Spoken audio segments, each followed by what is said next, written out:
Hello friends, मैं आज इस वीडियो में आपको महिला पर्यवेक्षक में योजना का पार्ट 5 बताऊंगी, जिसमें मैं आपको पंचायत एवं ग्रामीण विकास विभाग की योजना के बारे में बताऊंगी। इसके पहले मैंने आपके साथ योजना के 4 पार्ट और महिला पर्यवेक्षक में कुछ यूनिट के पार्ट शेयर किए थे। यदि आपने नहीं देखे हैं तो मेरे चैनल की प्लेलिस्ट महिला पर्यवेक्षक में जाकर आप आसानी से देख सकते हैं। तो चलिए देखते हैं योजना का पार्ट 5।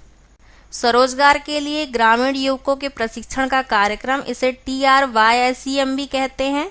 इसकी शुरुआत 15 अगस्त 1979 में हुई थी। इसका उद्देश्य था गरीबी रेखा से नीचे आने वाले परिवारों के युवक को छोटे स्वरोजगार शुरू करने के लिए प्रशिक्षण देना। अगली योजना है राष्ट्रीय ग्रामीण रोजगार कार्यक्रम, जिसे NREP भी कहते हैं। इसकी शुरुआत 1980 में 6वीं पंचवर्षीय योजना के दौरान हुई थी। इसके कुछ महत्वपूर्ण तथ्य देखते हैं। फर्स्ट है काम के बदले अनाज कार्यक्रम। 1977 में पुनर्गठित करके यह कार्यक्रम शुरू किया गया था, जिसमें 50% वित्तीय सहायता केंद्र सरकार से प्राप्त होता था। इस योजना को बाद में ग्रामीण भूमिहीन रोजगार गारंटी कार्यक्रम मतलब RLEGP के साथ मिला दिया गया। अब हम RLEGP योजना के बारे में देखेंगे। RLEGP 100% केंद्र सरकार वित्तपोषित कार्यक्रम था, जो 15 अगस्त 1983 में शुरू हुआ था। सामाजिक वानिकी, इंदिरा आवास योजना तथा 10 मिलियन वेल स्कीम इस योजना में सम्मिलित थे। अगली योजना है जवाहर रोजगार योजना, जिसे JRY भी कहते हैं। इसकी शुरुआत 1989 में हुई थी। इसके महत्वपूर्ण तथ्य हैं, इसमें कुल रोजगार में 30% महिलाओं के लिए आरक्षित किया गया था। इसमें 1 अप्रैल 1989 को NREP, जिसे राष्ट्रीय ग्रामीण रोजगार कार्यक्रम, और RLEGP, जिसे ग्रामीण भूमिहीन रोजगार गारंटी कार्यक्रम, तथा जवाहरलाल नेहरू रोजगार योजना को JRY मतलब जवाहर रोजगार योजना में मिला दिया गया। इसका उद्देश्य था ग्रामीण क्षेत्रों में स्त्रियों और पुरुषों को लाभकारी रोजगार प्रदान करना, ग्रामीण आधारभूत संरचना का विकास करना।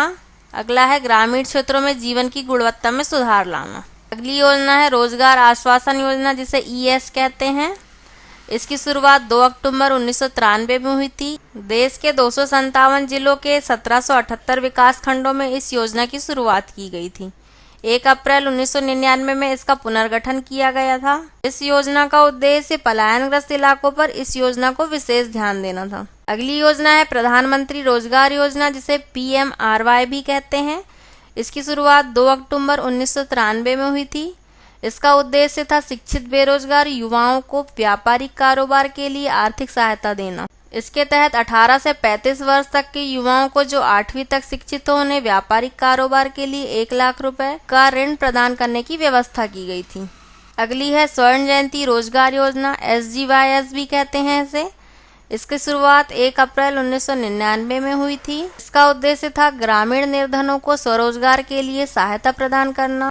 इस योजना में पहले से चली आ रही 6 योजनाओं का विलय कर दिया गया था। इसमें पहली योजना है IRDP, जिसे इंटीग्रेटेड रूरल डेवलपमेंट प्रोग्राम भी कहते हैं। दूसरी है TRYSEM, जिसे training of rural youth for self employment भी कहते हैं। तीसरी है DWCRA, जिसे development of women and children rural area भी कहते हैं।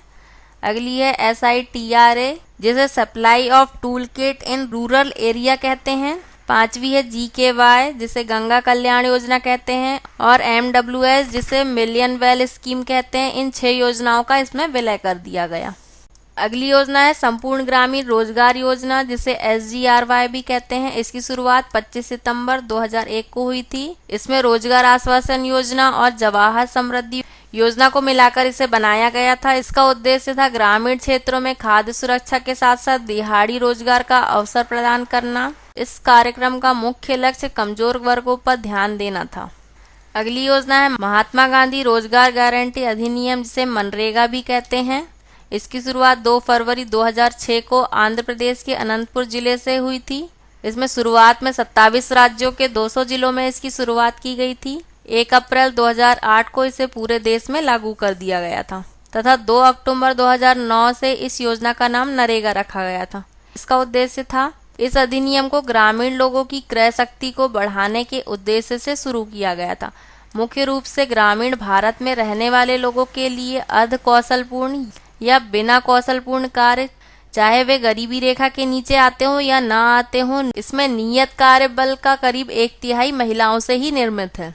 अगली है इंदिरा आवास योजना IAY। इसकी शुरुआत मई 1985 में की गई थी। इसका उद्देश्य ग्रामीण परिवारों को मकान के लिए 45,000 धनराशि देना था। इस योजना का लाभ केवल गरीबी रेखा के नीचे जीवन यापन करने वाले मतलब BPL कार्डधारी ही इसका लाभ ले सकते हैं। इसमें धनराशि किसी महिला के नाम पर या पति पत्नी के संयुक्त नाम पर ही दिया जाता है। अगली योजना है राजीव गांधी पेयजल मिशन। इसकी शुरुआत 1986 में की गई थी।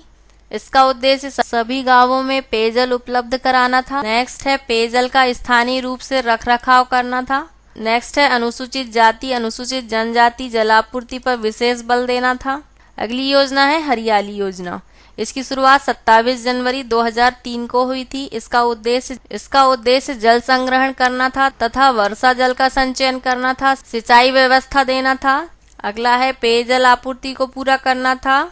अगला उद्देश्य है वृक्षारोपण करना था। अगला है मत्स्य पालन। इस योजना के तहत ग्रामीण क्षेत्रों में सरकारी जमीन पर वृक्ष लगाने वाले व्यक्ति को वन रक्षक के रूप में नियुक्त किया जाएगा। अगली है राजीव गांधी ग्रामीण विद्युतीकरण योजना, जिसे RGGVY भी कहते हैं। इसकी शुरुआत 2005 में हुई थी। इसका उद्देश्य सभी गाँवों एवं अधिवासों का विद्युतीकरण करना था एवं इसके अंतर्गत गरीबी रेखा के नीचे जीवन यापन करने वालों को निःशुल्क विद्युत कनेक्शन दिए जाते हैं। अगली योजना है राजीव गांधी LPG योजना। इसकी शुरुआत 14 मार्च 2010 में हुई थी। इसका उद्देश्य ग्रामीण क्षेत्रों में BPL परिवारों को कम कीमत पर LPG कनेक्शन देना था। अगली है प्रधानमंत्री आदर्श ग्राम योजना। बजट 2009 और 10 में इस योजना की शुरुआत करने की घोषणा की गई थी। इस योजना के तहत उन गांवों का चयन किया जाता था जहां 50% जनसंख्या अनुसूचित जाति की रहती थी तथा इन गांवों को ग्रामीण विकास एवं निर्धनता निवारण स्कीमों के तहत जारी की जाने वाली राशि के अतिरिक्त 10 लाख रुपए दिए जाते थे। अगली योजना है ग्रामीण क्षेत्रों में शहरी सुविधाओं के प्रावधान की योजना, जिसे PURA कहते हैं पूरा। इसकी शुरुआत 15 अगस्त 2003 को प्रधानमंत्री द्वारा की गई थी। इसका उद्देश्य था ग्रामीण शहरी अंतर को दूर करने और संतुलित सामाजिक आर्थिक विकास प्राप्त करने के लिए इसका गठन किया गया था। इसमें गांव से कार्यकलाप संबंधी संपर्कता के लिए 4 क्षेत्रों का चयन किया गया था। पहला है सड़क परिवहन और विद्युत संपर्कता, दूसरा है विश्वसनीय दूरसंचार इंटरनेट तथा सूचना प्रौद्योगिकी क्षेत्र के रूप में इलेक्ट्रॉनिक संपर्कता, अगला है बेहतर शैक्षणिक तथा प्रशिक्षण संस्थानों के माध्यम से ज्ञान उपलब्ध कराना, अगला है बाजार संपर्कता, जिससे किसान अपने उत्पादों के लिए अधिकतम मूल्य प्राप्त कर सके। फ्रेंड्स, यदि आपको ये वीडियो अच्छा लगा हो तो इसे लाइक जरूर करें और इसी टाइप के वीडियोस देखते रहने के लिए मेरे चैनल शाकुंतलम क्रिएशन को सब्सक्राइब कीजिए। Thank you.